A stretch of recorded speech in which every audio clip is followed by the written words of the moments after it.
Hello guys, welcome to our YouTube channel, and today we are going to learn how to log into our Brunel University's eVision account. Let's get started. So to log into your Brunel University's eVision account, what you can do is just simply open up your browser. After opening up your browser, in search bar you can search for Brunel University's eVision login.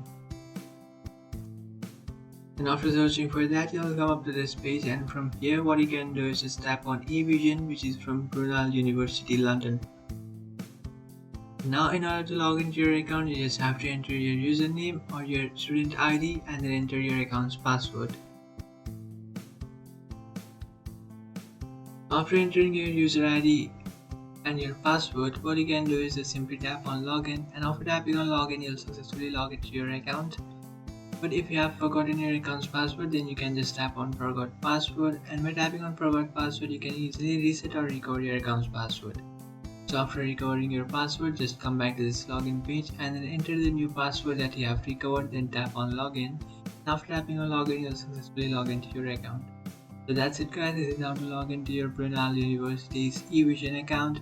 If you find this video helpful, don't forget to like and subscribe to our channel. If you have any doubts, feel free to comment below. Thanks for watching.